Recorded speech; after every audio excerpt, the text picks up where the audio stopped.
Hey, what's up, people? This is JJ, your hip hop aficionado, your hip hop connoisseur, and you're listening to Black Culture Radio. Yo, what it is, man? It's your boy P-Shellz, straight out of Baltimore, Murderland, and I'm rocking with my man JJ in the history of hip hop. Yes, so I have now on the line, all the way from Baltimore, Maryland, USA. I've got P-Shellz on the line. How you doing, brother? Doing well in yourself, brother? I'm good, man. Thank you for asking. So, how you living, man? You busy, or you chilling? Right now I'm chilling, but I'm usually pretty busy. Yeah. All right, man. Cool. So, I want to go back to the essence. I want to go back to the beginning. Where did hip hop start for you? What kind of years we're talking? What kind of artists we're talking? Okay. Great question, man. Great question. Let's get into it. So hip hop turns 50. It's 50 this year. And I turned 50 this year, next month. Okay. So I pretty much been here since the beginning, you know. Mm-hmm. But as far as when I really fell in love with it, and decided that that's what I wanted to do, when I was like 11 or 12, in sixth grade, I didn't really know too much, you know, urban music because, you know, a lot of people in my family or certain members of my family were biracial. So it wasn't a lot of urban music in the house. It was like country music and stuff like that. All right. One day I was in school and a group of dudes, it's a true story, kind of tragic, but it ended up turning out well. So a couple dudes walked up to me and was just like, "Hey man, spit a rap." I ain't know none. So they kind of roughed me up a little bit, right? Oh man. So just on some BS. But the thing is, that night, I called every last one of my friends and said, "Hey man, somebody got to give me a tape or something, man, because I'm getting touched out here, you know." And then, literally shortly after that, like maybe within a month or so, Crush Groove had came out. All right.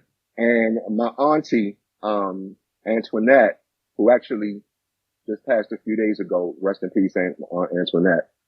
She took me to see Crush Groove. Yeah, condolences, and man. From that, yeah, thank you.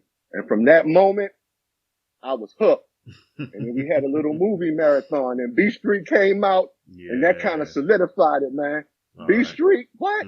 Yeah. So definitely immersed in the culture, son. Fat Boys, of course, Run DMC, you know, all the cats that was doing it big, then Heavy D, rest in peace, you know. So they were all in like the, you know, the beginnings and the origins. All right, man. So, yeah. My next question was, did you find it on your own or were you kind of introduced to it? But you've just explained that to me, so that's fine. Yeah. So yeah, you were feeling sort of Run DMC and Fat Boys kind of mid-early 80s. Okay. Yeah, better stick 'em. So, you know what I mean? Your creativity began 11 or 12. Did you start writing from then? Yeah, it's funny, man. I've always been a big music person. So, it's funny, man, cause I had started a little, rap group with my man's Billy Knobs and we still rocking to this day. But I also loved R&B. So I was in a rap group and a singing group cause I loved to write. So I used to write R&B songs and do hip hop at the same time, man. So, you know, I was kind of doing dual positions. All right. Well, music's music, man. So, how did you come up with the name? And did you have a couple names before you settled on P-Shellz, or was it P-Shellz from the beginning? Yeah, man. I got to tell you, brother, first and foremost, JJ, you were a great interviewer, man. Thank you, man. You asking some really good questions. I actually had a few names, right? So of course, you know, back in the day, you young with it. So my first name's Corey. So at first I was kind of going with, you know, C-Rock or something stupid like that, you know, something silly or basic rather. The name P-Shellz, actually, a lot of people think that it's really street related, but it's really not actually. My last name is actually P-Shellz and my teachers often mispronounced my last name. Okay. So I had one teacher in high school that was actually a sub. And whenever I saw her, she could never pronounce my name. So she would just say P-Shell. And then my friends started calling me that and it just stuck. Okay. That's cool. Yeah. That's cool. So, let's get onto your music now. Let's do it. A little while ago, a month or two ago, you brought out an album. The album is called Black Man. I think anyone hearing the name of the album will form an idea in their minds as to the tone and the subject matter of the album. But since I'm sitting here with the man himself, can you tell the listeners, as the artist, what your vision was from the album and what you wanted it to represent? Sure, no doubt. Of course, I agree with you. With a title like that, I mean, that's a pretty strong title. So I think most people would probably already start guessing as to, what they think, is encompassed in that album. But for me, definitely along the lines of what people are thinking. But I think for me, when I was, coming up with all of the tracks for the album, my goal was to tell some real stories. I'm talking about real life, not just, no fantasy, we got gold chains and platinum and all of that, because for a lot of people, it ain't that. You know what I mean? So I represent the grinders. I represent the working class, hard working brothers that been, working 2 jobs for 20 years kind of thing. Yeah. So, for me, that's what the concept of that album really represented. I didn't want to really get too much into, the political side of that. Because, we're all kind of aware of those things, and it's kind of, filtered in there, bits and pieces. But generally, it's just about the struggle and the plight, man. And that's really, what it was about. I just really wanted to, bring that story to light, my story. And the funny thing is, I didn't actually name the album. I had all of the tracks for the album, but the title track, Black Man, featuring, my man's Ishore Rig, also from Maryland, that was the last song that I actually did. Okay. And when I did the song and I saw how it came out, and it kind of really summarized the whole vibe of the whole album, really nicely. So I was like, you know what? That's it. And when people see that title, it's going to make them want to stop. Okay. All right. Cool. So what's the reception been like? Because I know you're mostly on Instagram, mostly there. Yeah. And I see a lot of videos from you on there and follow a lot of it. What's the reception been like since the release? It's actually been pretty good.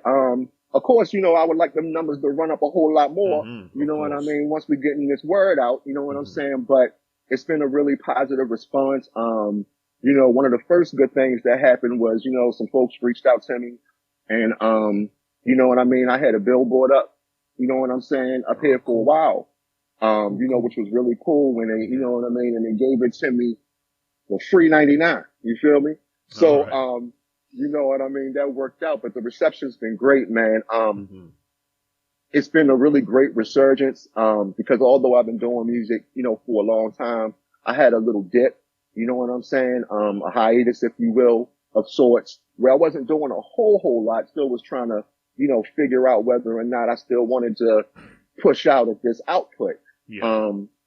But, with some of the folks that I've been meeting, like my man Riggs, of course, reconnected with my man Billy Knobs, and just meeting other dudes from, the city.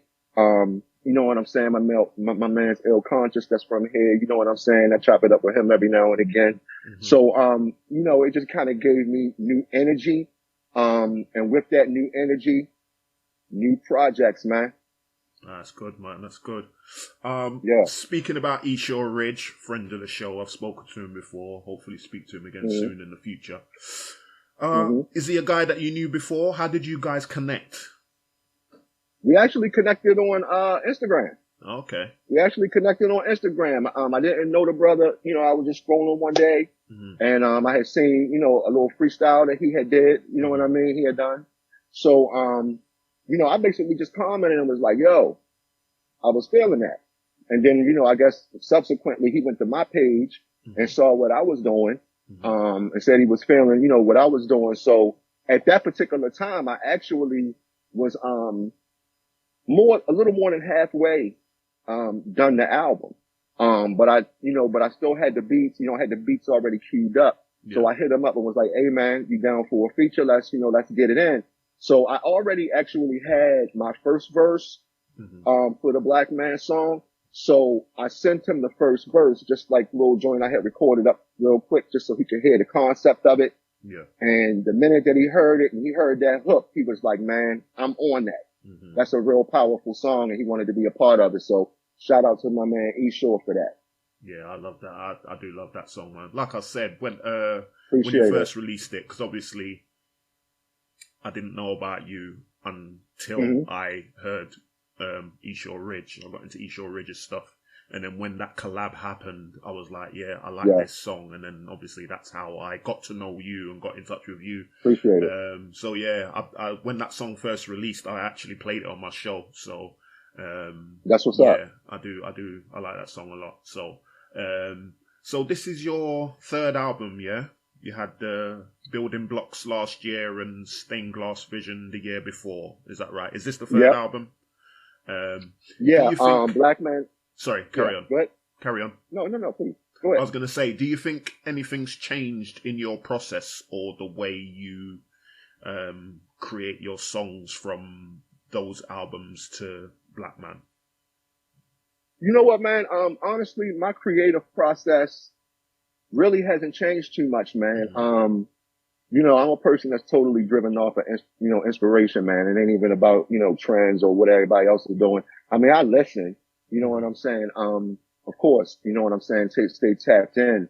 But my creative process hasn't changed too much, man. And I'm a real, I listen to the inspiration. So when I get a feeling and it's saying, hey man, do this, that's what I'm going to do. And I'm pretty quick about it too, man. And I produce all of my own stuff too, man. So it's like, I'm all in. Okay. So, I touched on this when I spoke to E-Shore Ridge. But what's your experience of hip hop in Baltimore and in Maryland outside of that? Do you see the scene is improving in Maryland, or are you having to look further afield for opportunities and fans and stuff like that? Yeah, to be completely honest with you, the scene in B-More, affectionately is called B-More for short.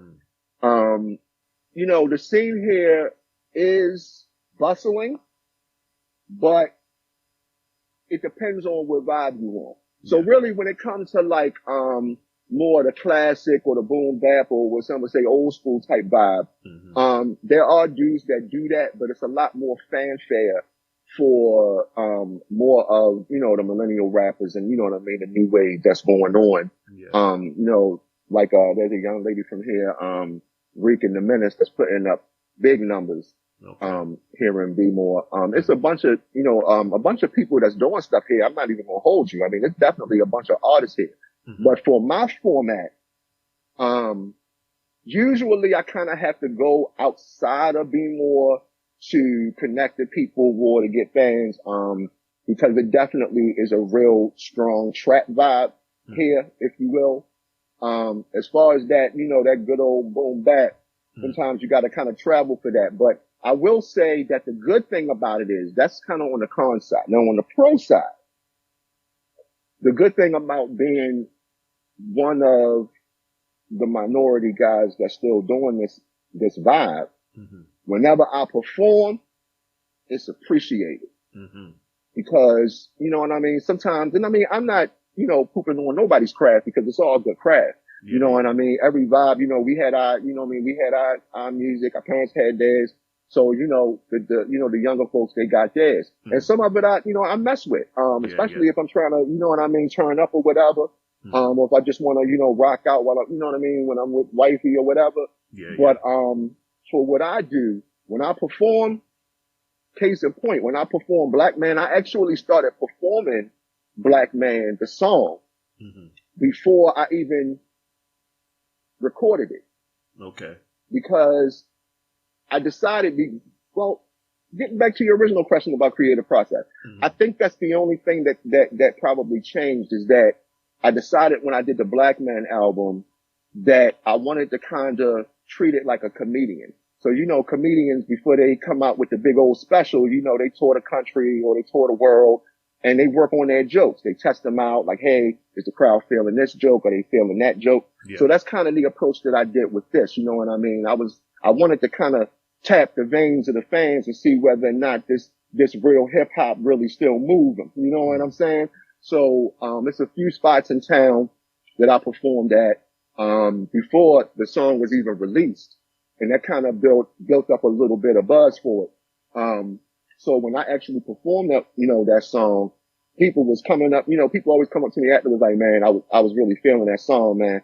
Women will come up to you, man. I appreciate you. I understood what you were saying. You know what I mean? And all of that. So, you know what I mean? That's definitely something that I did differently with this, particular release. Tested some things out. And even, my man Sadat X from the legendary Brad Nubian, I did a show down in Raleigh, right before the song was released. And, he was actually the host of that show. So, you know what I mean? After, we flipped it up and all of that, he told me he was really feeling the Black Man song. And surprisingly, he was actually feeling my Jelly song. My Jelly song was pretty big too. But that's a little more, you know what I mean, on the turn up tip. But he was really feeling it. So I was kind of surprised. So shout out to Sadat. Yeah. Definitely shout out to that X, man. So I was, because I was saying on the album, like I was saying before, like people will see the name of the album and they'll think it's about certain things, but obviously when they listen, they'll see that you got different flavors on there, because obviously you got that track Bubble, which is on a totally different vibe, you know what I mean? Yeah, I was listening to that one okay. and I was like, okay, we're not getting political on this one. No, not at all. Yeah, so different flavors on the album. I think people will be surprised when they go on there and see that, you know what I mean? Because life isn't one dimensional. It isn't all about, obviously, you know what I mean? I always say this when I'm speaking to Americans, but you know what I mean? Like Black Americans and Black British people, we're a lot closer than either of us think we are. Do you know what I mean? We both go through the same stuff. You know what I mean? So Black is black. And sometimes it's hard not to focus on that all the time. Do you know what I mean? Like, especially if you're creative. Do you know what I mean? So it's good when you listen to an album that there is something like that on there, but there's also the lighter side, and there's also the funny side, and there's also the sexy side, and there's, do you know what I mean? Yeah. It's nice to have different flavors. Do you know what I mean? So. I'm glad you mentioned that Bubble joint. Yeah, I like that Bubble joint. I'm glad you mentioned that Bubble joint. And the last one on there, the one after Black Man, I can't remember what it's called off the top of my head. The Man That I Am, maybe?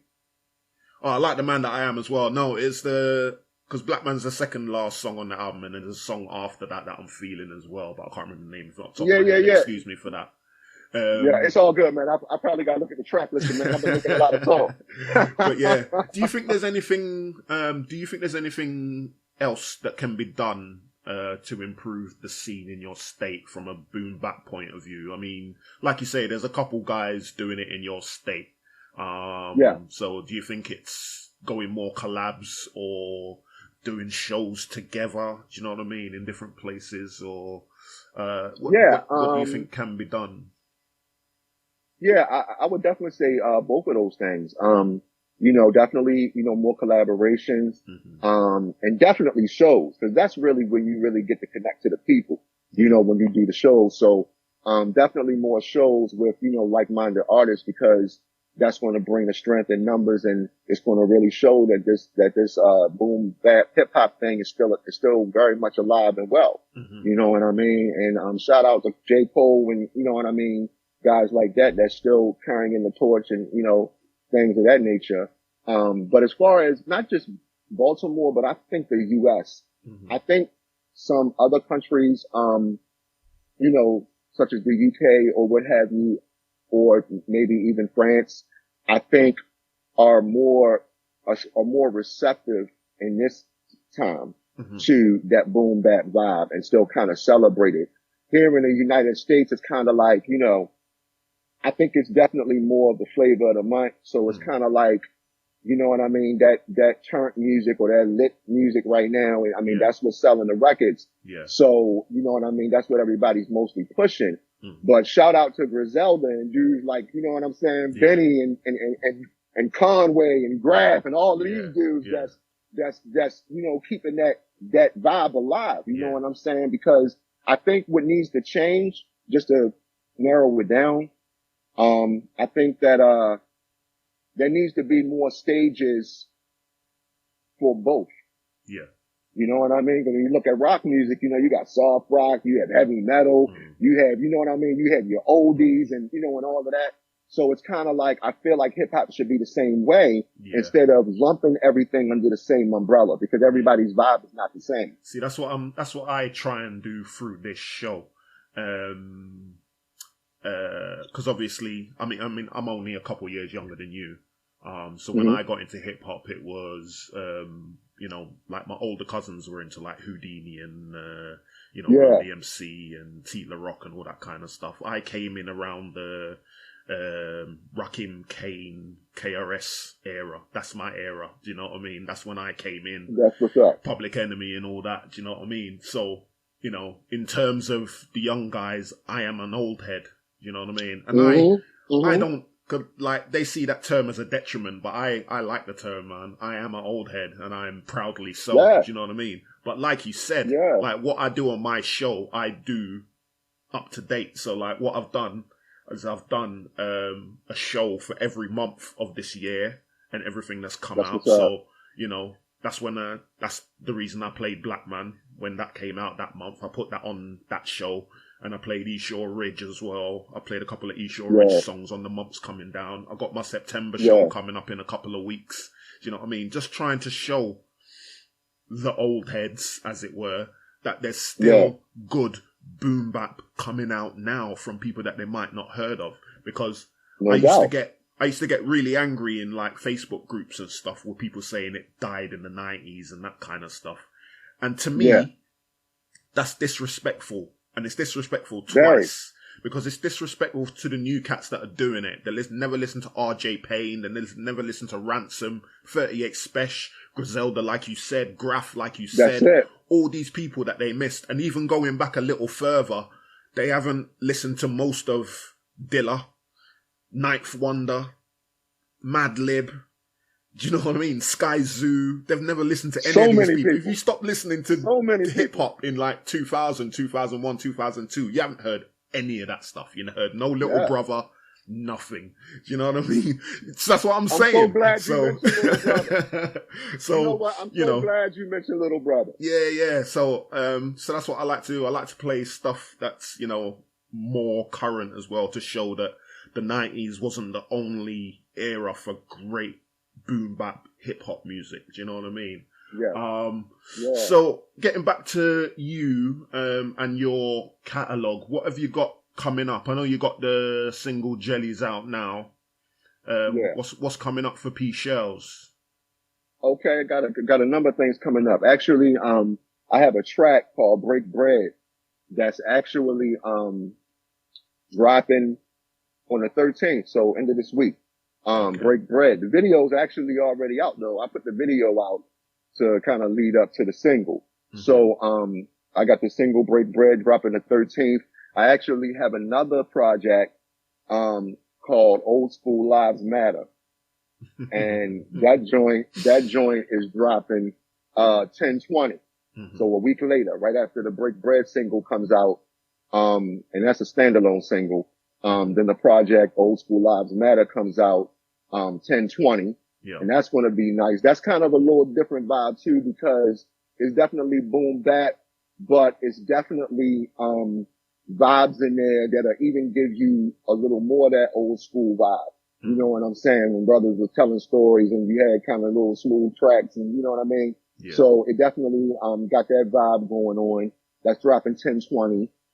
I got the single, The Facts. Oh my goodness, man. I'm trying to tell you, this single, The Facts, dropping November the 1st, brother. This joint, when I talk about bars, my man, I went ham, turkey, and salami on this joint, man. I ain't even gonna hold you. This joint, man, I went in so hard on this rap, man. I can't stop listening to it. You know what I mean? So that's dropping 11/1. All right. And again, I mentioned me and my man's Billy Nostin team backed up. So we actually have a series that's going to be dropping right at the first of the year. It's called Bishop and Q. Hmm. After that, the Juice movie joint. Yeah, so, it's called Bishop and Q. So it's going to be a 3-album series that's going to be dropping starting the very beginning of 2024. We're already working on it now. So that project right there is going to be real. It's going to be real special, man. Because of the title, man, I can't let the fans down. Yeah, man. That's what I was saying. Like I say, you know what I mean? You've had an album every year for the last 3 years. One coming at the beginning of 2024. That's prolific, man. You got to keep that up. Do you know what I mean? Just flood them with content so they know what's up. Yeah. Make sure you check my TikTok too, man. Yeah, you know what I'm saying? Check my TikTok, man, because I'm definitely on TikTok. But I actually, not gonna hold you, I wasn't really using it that much before because I'm about to turn 50. Yeah. But you know what I mean? I know a lot of the younger dudes was on there, but my wife actually was like, "Hey, you need to mess with this TikTok." Yeah. And she wasn't lying because ever since I started messing with it, which has only been like maybe a month or two, a month and a half, 2 months, I've been getting a lot of love on TikTok. I'm actually getting more love on TikTok than I'm getting on Instagram. Yeah. You know what I mean? So I definitely think that's the wave. But yeah, for sure. I got a lot coming. I'm the same. Just give them snippets. I think they appreciate that. You know what I mean? Yeah. No doubt. So, no doubt. But yeah, thank you for your time, man. Thank you for filling us in on what's going on with P-Shellz.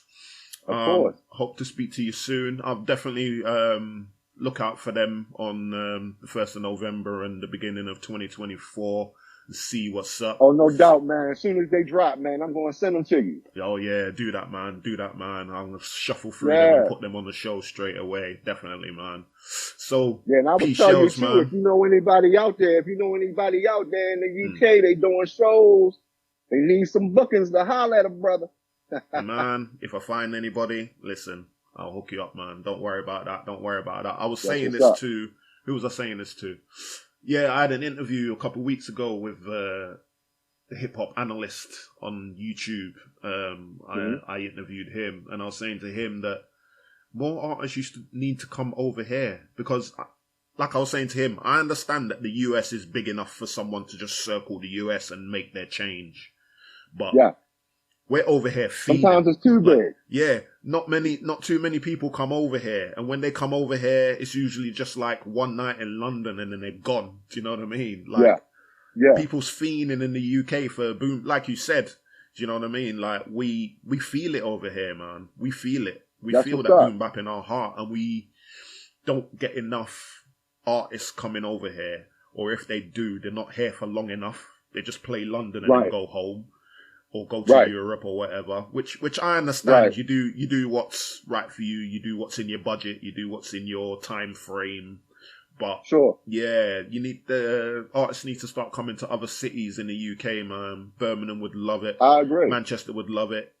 Liverpool would love it. Even further north would love it. Do you know what I mean? So yeah, we need to start getting some more artists over here, man.